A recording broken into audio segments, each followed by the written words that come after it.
Hello, and today I'm going to try to make not Animorphs Nickelodeon TV shows as interesting as Animorphs, but I don't have any books to go along with these shows to put up on the towers back there and display. I don't have any to hold up, so it'll be at least less interesting to look at.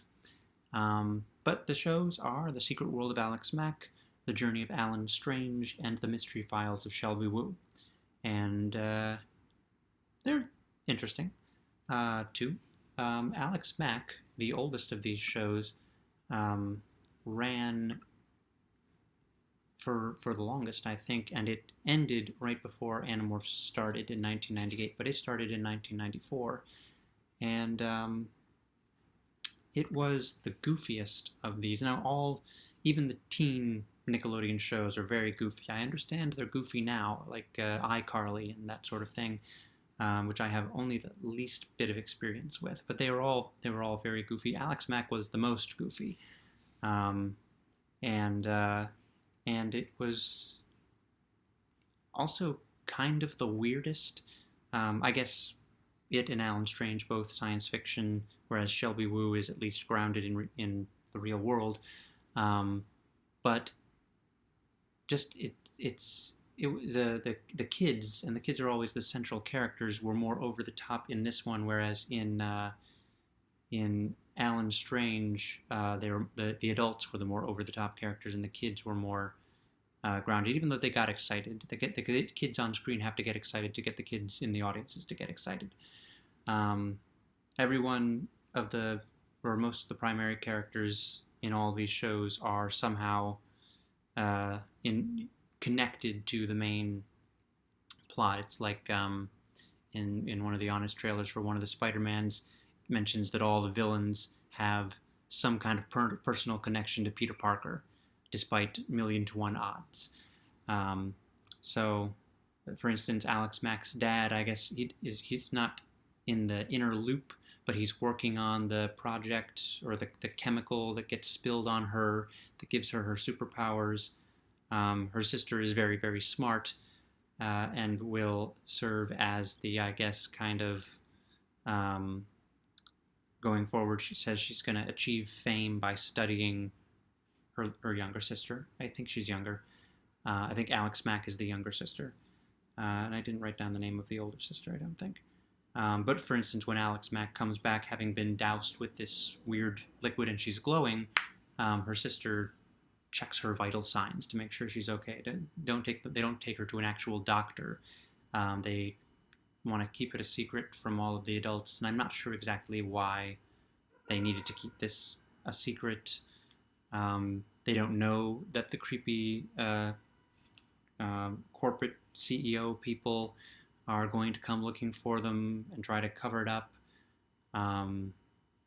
with a handprint device that if someone went door to door checking people's handprints, I think that especially today there'd be a bit of an uproar about that and personal privacy rights being infringed upon.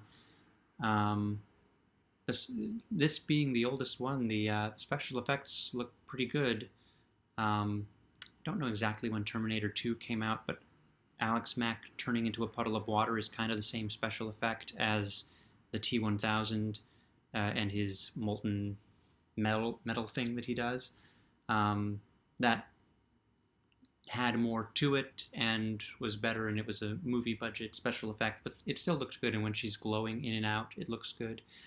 And unlike the Animorphs, Alex Mack has to learn how to morph clothes. Like the first time she does the puddle thing and then she reforms, fortunately, she's hidden behind a thing because she reforms naked and she has to ask her sister to give her her clothes while they're experimenting in the garage. The theme music, look up the theme music for Alex Mack because it's when I heard it, I remembered, and I can't remember it exactly now, and I wouldn't sing it anyway, but one of the more amusing, fun 90s Nickelodeon show theme songs. So I think that's most of what I wrote down. The actor who plays Alex Mack. Let me get her name. Larissa Oleynik. She's also in the Babysitters Club movie, and I only mention that because I saw the movie trailer for the Babysitters Club movie connected to movies that I was watching when I was younger when it came out, and always wanted to see it, never did until a few years ago. And it's actually a very good movie. So add that to the thing. One more thing about the quirky, the Alex Mack character. They seem, as I watched the first episode, they seem to really pile on the uncomfortable in her skin thing, but they use clothes because she's fretting about what to wear, but what she can't decide between are huge flannel shirts, huge baggy t-shirts, and which baseball cap. So it's not like the typical glamorous teen girl fretting over which stylish thing to wear. She's fretting over which frumpy thing to wear. So that's an interesting thing that I made note of about the establishing the character. And, she's in general thinks of herself as uncool, very lacks confidence, and so I suppose that's probably the arc that she'll be on over the course of the series, and having superpowers will help out.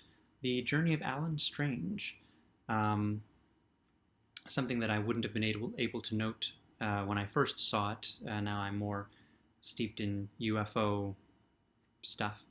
But he looks like he and his fellow Zelans look like little green men, but they're blue, and they glow, and they have sparkly dust all around them, and they fly. So I guess some little green men can fly, and maybe some of them sparkle and or glow, but it's just something that I wouldn't have...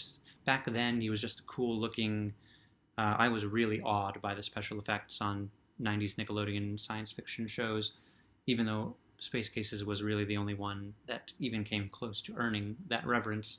But I wouldn't have known that there is a classic little green men archetype for aliens that Alan Strange and his fellow Zelans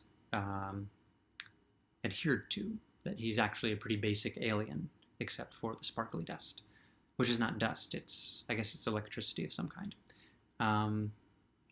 Also, I didn't make the connection back then. It's like, oh, it's E.T., well, Lilo and Stitch hadn't come out yet, but it's Stitch, and it's Axe. And I think that Alan Strange, let me check, came out in 1997, 2 years, or a year or so into the, to Animorphs being published, and so a blue alien kid being left on Earth, it's something that's based on things that have always happened, and it's, again, E.T. from 1982, but still, the fact that he was blue, and the fact that he gets his human form from going around, apparently invisible, goes around the school, and he takes characteristics from various kids that he sees, which is kind of like what Axe does, both in the books and in the TV version of Animorphs, when he takes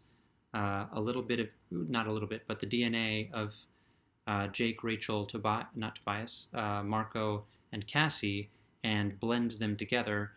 Alan Strange, it's not DNA, it's just observation, it's data. He reads data. When he touches things, he doesn't absorb DNA, he absorbs data. And so I guess that's what he did. He absorbed data, and he combined it all, and he made a kid who was very good at basketball, as we see in the first scene featuring the human form of Alan Strange.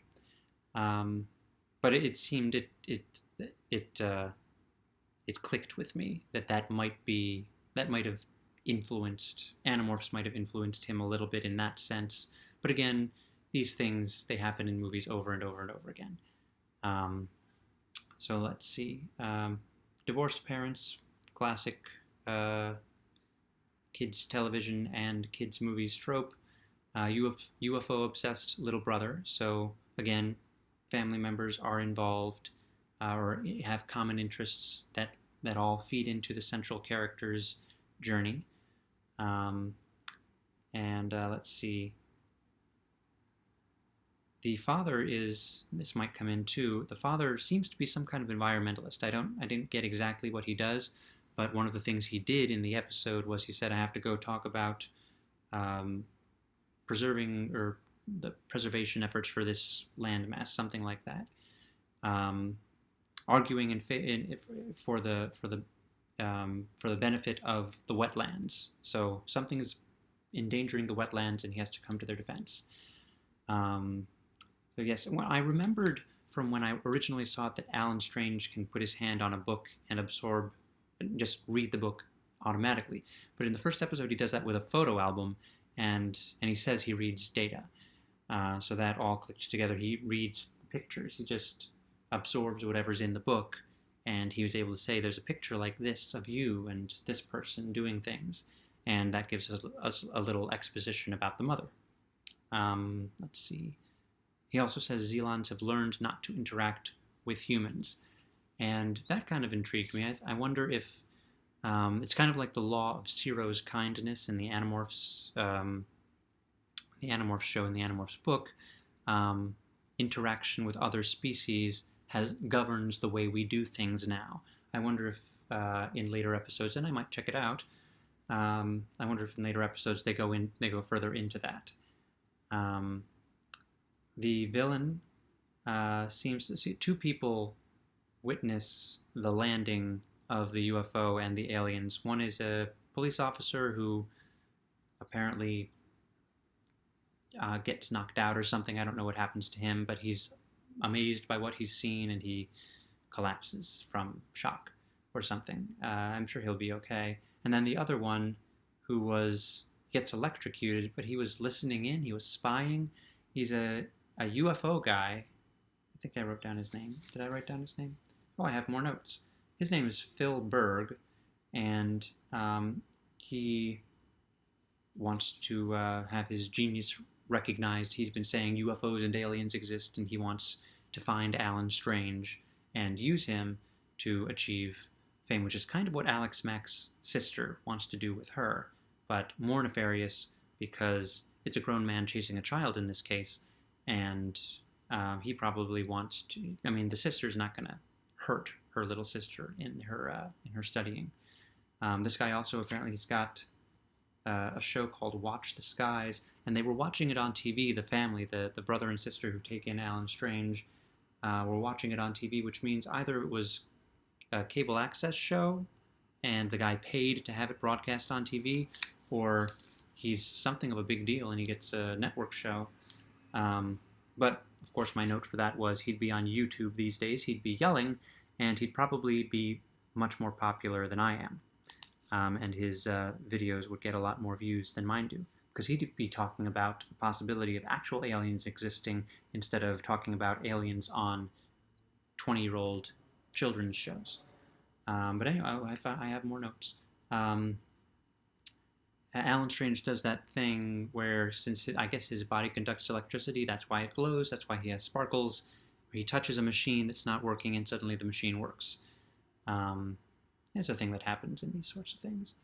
A strange thing that happened, they have to drive somewhere. And I don't know how old any of these characters are, but they uncover a classic car, and I don't know if hasn't worked in years or whatever, but apparently the family has a classic car. Alan Strange touches it, and it starts to drive, and the kids just get in the car and they go. And Alan Strange is behind the wheel. I guess he can drive a spaceship, he can drive a car, but still it seemed like a weird thing. I guess kids drive cars all the time and these sorts of things. I don't know, I'm not an expert. But it's probably a trope, silly kids driving the car and it's fine sort of thing. I don't know. He has the power to give animals the ability to speak to him, which explains right off the bat why he can, like with Animorphs, the Andalites have like a brain thing where they have a universal translator of some kind in their brain. I don't know if they evolved it or if they insert it, but that's how, and it's thought speak also. So they can be, they're thinking to people. People can automatically understand them because they're getting a sense of the thought through the thought speak, but the Andalite has to absorb, has to hear the language of the other species before it gets it. Alan Strange can just and maybe it's explained later, understand other species. Um, but aliens understanding English is a thing that also happens all the time. But he gives the power to speak to a cow, has a conversation with the cow. The cow relays something that she had heard from a male cow, I think possibly an ex-boyfriend, and then in a very subtle but very funny to my adult ears line, she says, well, that's what he said, but I wouldn't believe that bull. Because a bull is a male cow, and that's who she's relaying the information from. But when someone says, I wouldn't believe that bull, they mean something else. But kids aren't going to pick up on that, or maybe some would. I didn't. I certainly didn't, but I picked up on it this time. Let's see.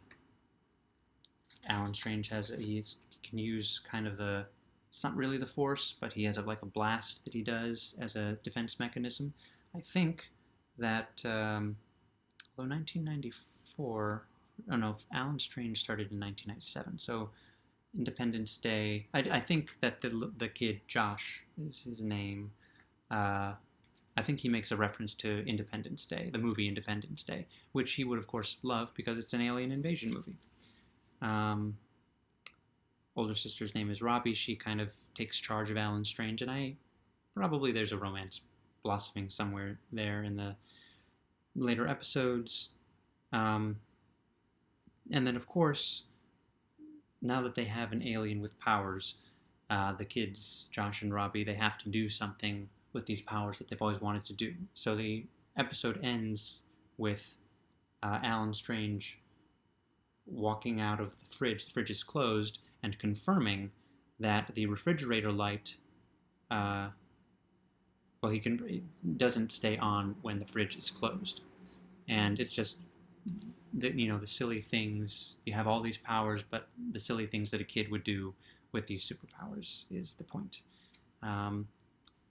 I might explore more episodes here and there of that. And then finally, Shelby Woo. How am I doing on time? Shelby Woo, The Mystery Files of Shelby Woo. I didn't watch the first episode of this because I couldn't find it, but I watched the last episode of Season 3, The Seminole Mystery, and it's, I guess, a crucial time in Shelby Woo's existence because it starts with, or the frame of it is a going-away party because she's moving. She and I guess her grandfather are moving from, does it take place in San Francisco? She lives in Cocoa Beach, Florida in seasons 1 through 3 and then moves to Boston. So they're moving to Boston. And no, so it's not California at all. It's not San Francisco at all. But in any case, she's moving away. And so they're having a going away party. And she narrates, she does the turn to the camera thing, and she gets really excited and says, "This was my last mystery. This was my last case." Why? In order to demonstrate how she turned to the camera, I turned away from the camera. That was weird. She turns to the camera and she speaks directly to the camera while the other characters are in the room with her, but they don't hear her, or maybe they do. I didn't watch enough episodes to know, but she just gets so into it and come on this journey with me, and so makes it very different than the others. This show started in first episode aired in 1996. So that's all these between 1994 and 1998. These shows. She also narrates the opening sequence that I didn't see as part of the episode, but just the classic opening sequence. She's at a desk. She looks like she's going over work, and then someone asks her to get coffee or something. It's revealed she's an intern. She's a kid, but of course, this being a Nickelodeon show, she's the one who solves the cases. Her grandfather is a retired detective, and he's played by Pat Morita, who is most recognizable from the Karate Kid movies. He's Mr. Miyagi. He's also the Emperor in the animated versions of Japan, and I believe that's him in Collision Course with Jay Leno. Let me see, just quickly confirm that. Not that, that's not nearly, and also he was on Happy Days, it looks like, but let's see. Collision Course with Jay Leno, yep. I watched that when I first got access to streaming things because, oh, it was Jay Leno. And Jay Leno, I think at the time, was still on TV. And I've always liked Jay Leno. And it was a car movie with Jay Leno. So, and then Pat Morita was there. But mostly from The Karate Kid.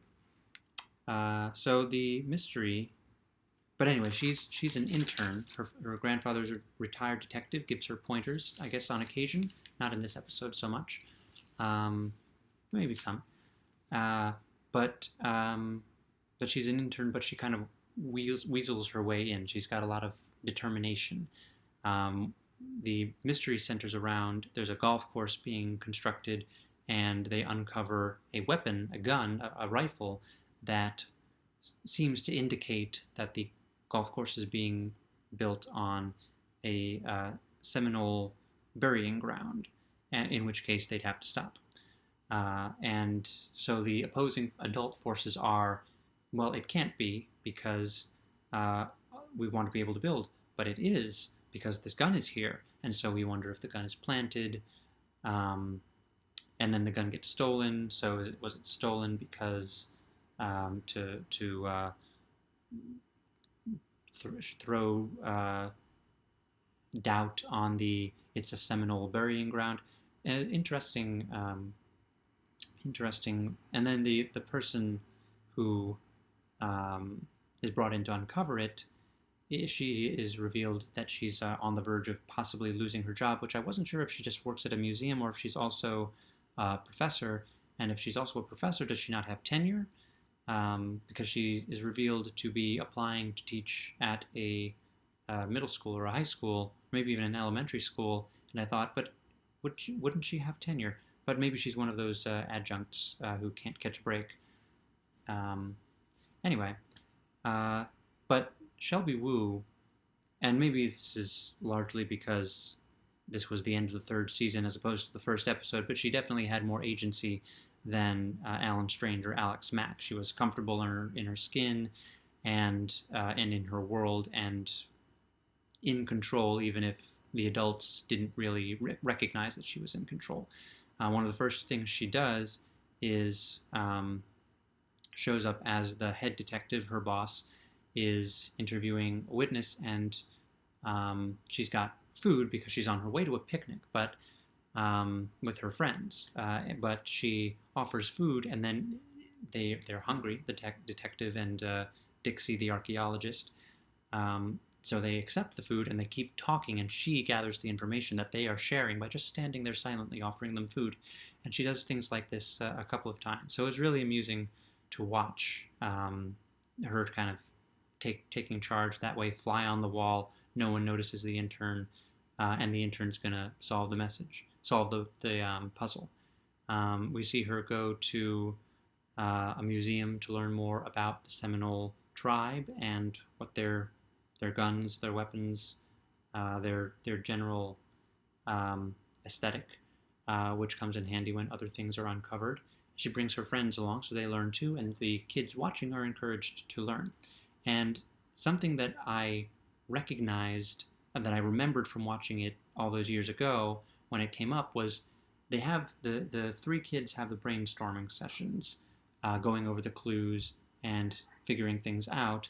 And while they do that, a kind of old Macintosh 2 screen box appears, and they're in a center kind of QuickTime video thing, and then they as they say, well, this person did this, a little box appears with this person, I guess maybe the guy building we'll call him Donald, the guy building the golf course, and then Dixie said this, and then the detective said this, and boxes appear with their pictures in that old-fashioned computer, that 90s computer aesthetic. And so that was fun to see, because that brought back memories more than the actual story of the episode did. I have scattered memories of all of these shows, but that image, I thought, oh, that is what they did. And so that was fun to see, exciting for me. Let's see.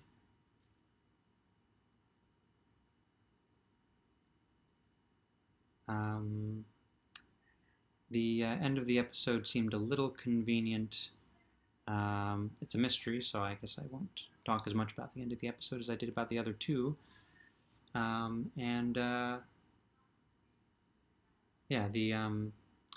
the theme music, Alan Strange theme music didn't really strike me, but the theme music of Alex Mack did, and of Shelby Woo. Her theme music is very kind of, it sounded like California Surfer, but it takes place in Florida. It also had a kind of a fun detective, like a goofy noir type music. It was notable as well. So that's that for those three shows. I don't know that I will do more videos on any of the three, like pursuing full seasons, but it was fun to look at. Space Cases will be in November, and in the next video that I do at the end of the week, I will describe what I'm planning to do for the month of October. It'll be shorter than this one. And, but yeah, that was fun, and didn't pick up any real good catchphrases. I did write down some quotes, so I wouldn't use that one. I'll just go with see you next time and ram the blade chip.